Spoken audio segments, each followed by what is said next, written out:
ఇదంతా ఇట్లా నీట్గా ఏరుకోవాలి. ఇల్లంతా గడ్డి ఉంటుంది కదా, అంతా చూసి ఇదంతా ఇట్లా నీట్గా తీసుకొని, అంతా గడ్డి అడ్డమైన అల్లం ఉంటుంది అట్లే కట్ చేసుకోవద్దు. అంతా ఇట్లా నీట్గా ఏరేసి కట్ చేసుకోవాలి.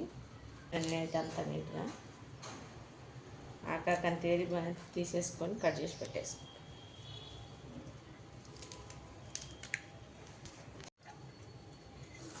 ఒక కట్ట తోటకూర తీసుకున్నా, ఒక కట్ట మెంతి కూర, ఒక కట్ట గోంగూర తీసుకున్నా. గోంగూర అయితే సన్నం వచ్చి తరిగి పెట్టేసుకున్నా. తోటకూర ఇట్లా నీట్గా వచ్చి కట్ చేసి పెడుతున్నా.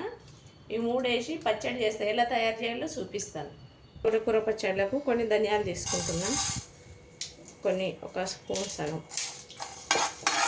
మంచిగా కొంచెం దూరం వేపుకున్నాం పచ్చివాసన అయ్యేంత వరకు. ధనియాలు అయితే ఎంగిపోయినాయి, తీసేస్తున్నాం. తీసి పక్కన పెట్టే ఆయిల్ వేసేస్తున్నాం.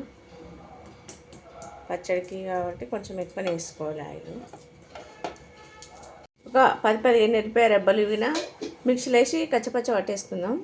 కొన్ని ఇప్పుడు తాలింపు గింజలు వేసుకుందాం. పప్పు అవి అన్ని కలిపి ఉన్నాయి. ఒక 4 ఎండుమిర్చి వేస్తున్నాం, మధ్యలో దించేసుకున్నాం. 3 పచ్చిమిర్చి వేస్తున్నా, మధ్యలో దించి.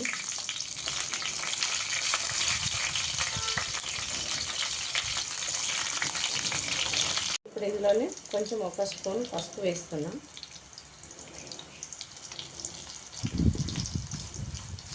పసుపు వేసి మంచిగా కలిపేస్తున్నాం.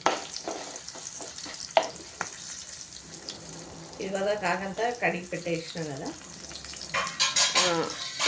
మెంతి కూర, గోంగూర, తోటకూర నీట్గా కడిగి పెట్టేసేసిన. ఇదైతే ఇప్పుడు ఇందులో వేసేసుకుందాం. చూద్దాం, మూత తీసి ఒకసారి.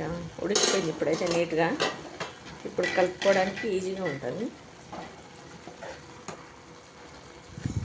నీట్గా ఈ వాటర్ అంతా ఇంకిపోయేదాకా ఫ్రై చేసుకోవాలి. వాటర్ ఇంకిపోయే లోపల ఆకంతా మెత్తగా ఫ్రై అయిపోతుంది, ఉడుకుతుంది మంచిగా. సాల్ట్ వేస్తున్నా. సాల్ట్ వేస్తే తొందరగా ఉడికిపోతుంది. సాల్ట్ ఉప్పు ఏదైనా తొందరగా ఉడికిపోతుంది. మూత పెట్టేసి ఉడికించుకుందాం. మూత పెడితే తొందరగా ఉడికిపోతుంది. ఆకైతే మెత్తగా ఉడికిపోయింది. కొంచెం కారం వేసేసుకుందాం. వాటర్ ఉన్నప్పుడే కారం వేస్తే కారం గిట్ట మంచిగా ఉడికిపోతుంది. ఒక స్పూన్ వేస్తున్నాను. కొన్ని పచ్చిమిర్చి వేసిన, ఒక 4 ఎండుమిర్చి వేసినా కదా, సరిపోతుంది.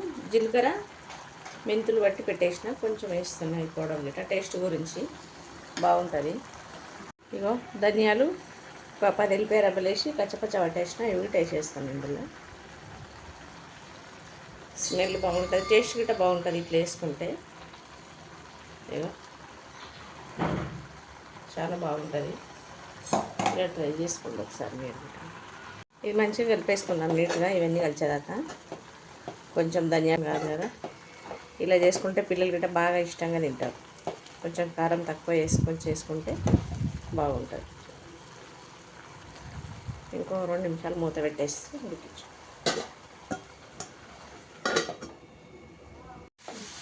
పచ్చడి అయితే మంచిగా ఫ్రై అయిపోయింది, వాటర్ అంతా ఇంకిపోయింది, రెడీ అయింది.